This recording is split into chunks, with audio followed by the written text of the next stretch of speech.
Assalamualaikum warahmatullahi wabarakatuh. Salam sejahtera untuk kita semua. Perkenalkan, nama saya Kris Wardana Bayudewa. Saya dosen di UBSI, kampus Yogyakarta. Salam kenal untuk kita semua. Saya dosen bidang ilmu manajemen. Hari ini akan mengajar mengenai hakikat pendidikan kewarganegaraan. Saya akan membagikan video pembelajaran ini dan kita akan bertemu secara daring selama 1 semester ke depan, 14 kali pertemuan. Untuk sesi pertama hari ini tentang hakikat pendidikan kewarganegaraan, yaitu mengenai latar belakang mengapa kita harus atau wajib belajar pendidikan kewarganegaraan. Saya akan membahas mengenai konsep dan fungsi pendidikan kewarganegaraan. Secara etimologis, pendidikan kewarganegaraan memiliki arti. Etimologis itu berarti pemisahan dari kata dan kata, ya. Jadi pendidikan kewarganegaraan terdiri dari 2 kata, jadi dipisahkan. Pendidikan memiliki artinya sendiri dan kewarganegaraan memiliki artinya sendiri. Kalau arti dari pendidikan itu adalah usaha sadar dan terencana, ya, sadar dan terencana. Jadi ada kata sadar dari peserta didiknya atau dari siswa atau mahasiswa, dan terencana itu berarti ada pola waktunya, ya, usaha sadar dan rencana untuk membentuk suasana belajar dan proses pembelajaran agar peserta didik aktif mengembangkan potensi dirinya. Jadi fungsi dari pendidikan adalah agar mahasiswa itu aktif mengembangkan potensi dirinya. Apa yang dimiliki dalam dirinya itu dapat dikembangkan dengan baik. Lalu kewarganegaraan merupakan segala hal yang berhubungan dengan warga negara, ya.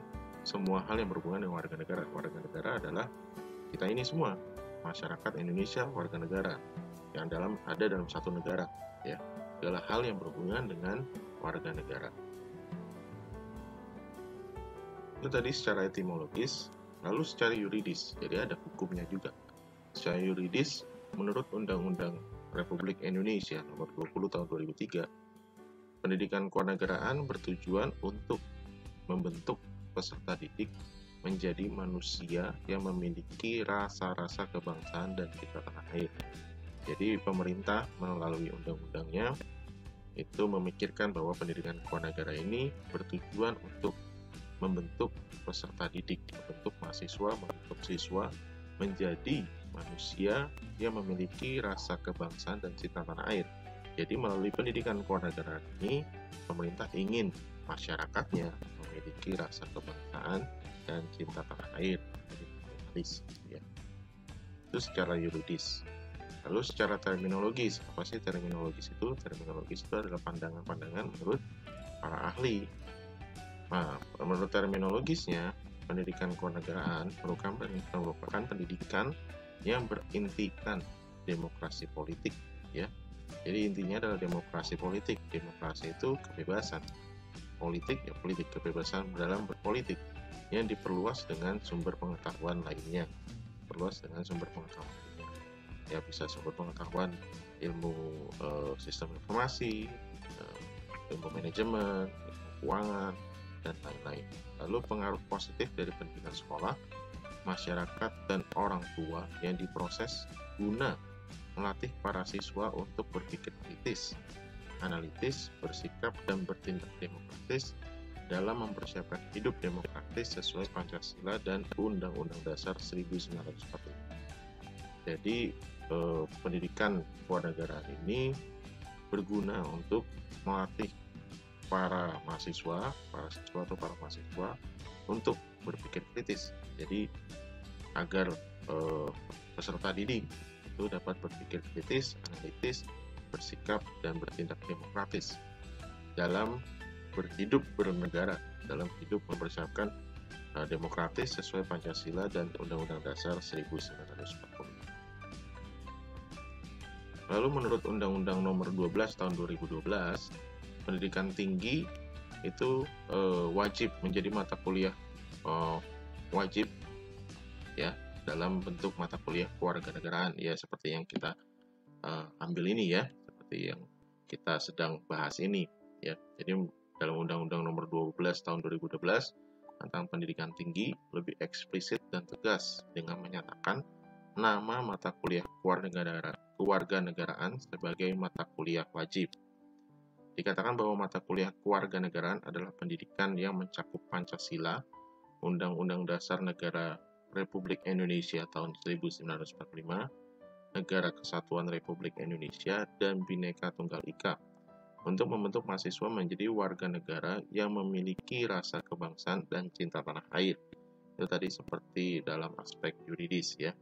Tujuannya adalah membentuk rasa kebangsaan dan cinta tanah air di kalangan pelajar. Nah, lalu muncul pertanyaan, mengapa pendidikan kewarganegaraan perlu dipelajari? Karena setiap generasi merupakan orang baru yang harus mendapat pengetahuan, ya. Lalu setiap generasi juga harus mampu mengembangkan warga negara yang memiliki watak dan karakter yang baik dan cerdas. Lalu agar dapat hidup dalam kehidupan bermasyarakat. Nah, itu perlu pendidikan kewarganegaraan, ya, untuk mendapat pengetahuan, untuk mengembangkan watak dan karakter yang baik dan cerdas, ya. Ini sangat diperlukan dalam kehidupan sehari-hari ini, apalagi dalam zaman yang seperti ini, ya. Lalu agar dapat hidup dalam kehidupan bermasyarakat, nah, ini juga sangat diperlukan dalam kondisi media sosial sekarang ini yang lagi marak. Ada tagline bahwa kerja di dunia maya, aktif di dunia maya, tapi pasif di dunia nyata. Nah, ini yang perlu kita balik. Melalui pendidikan kewarganegaraan dibalik. Jadi aktif di dunia nyata, aktif juga di dunia maya kalau bisa. Jadi dua-duanya seimbang ya, dua-duanya seimbang. Nah, ini menurut sumber historis, sosiologis, dan politik tentang PKN atau pendidikan kewarganegaraan di Indonesia. Menurut sumber historisnya, bahwa pendidikan kewarganegaraan di Indonesia itu awalnya diselenggarakan oleh organisasi pergerakan yang bertujuan untuk membentuk rasa kebangsaan dan cita-cita Indonesia merdeka. Itu sumber historisnya. Jadi zaman dulu, masih belum merdeka, ini PKN ini itu diselenggarakan oleh organisasi-organisasi pergerakan, ya, yang bertujuan untuk membangun rasa kebangsaan dan cita-cita Indonesia merdeka, untuk mewujudkan itu, untuk membangun rasa nasionalis, rasa keluar dari penjajahan, dan punya keinginan yang sama, yaitu Indonesia merdeka. Nah, itu sumber historisnya. Lalu dalam sumber sosiologisnya, PKN Indonesia, pendidikan kewarganegaraan Indonesia, dilakukan pada tataran sosial kultural oleh para pemimpin di masyarakat yang mengajak untuk mencintai tanah air dan bangsa Indonesia. Jadi melalui pendekatan budaya, ya. Jadi kepala-kepala suku, pemimpin tokoh-tokoh masyarakat, kepala adat itu mengajak untuk mencintai tanah air dan bangsa Indonesia, untuk bersatu sebagai warga negara Indonesia. Lalu secara politis, pendidikan kewarganegaraan Indonesia lahir karena tuntutan konstitusi atau UUD 1945 dan sejumlah kebijakan pemerintah yang berkuasa sesuai dengan masanya. Itu secara politis ya. Jadi begitu sudah bersatu, maka perlu dipelihara untuk generasi-generasi berikutnya. Rasa cinta tanah air dan bangsa Indonesia ini perlu dipelihara, perlu dipupuk untuk generasi-generasi seterusnya. Makanya diperlukan tentang pendidikan kewarganegaraan ini. Pendidikan kewarganegaraan di Indonesia untuk masa depan sangat ditentukan oleh pandangan bangsa Indonesia, eksistensi konstitusi negara, dan tuntutan dinamika perkembangan bangsa. Ya, ini untuk masa depan. Jadi pendidikan kewarganegaraan ini tidak hanya berhenti pada era sekarang, tapi untuk generasi-generasi ke depan.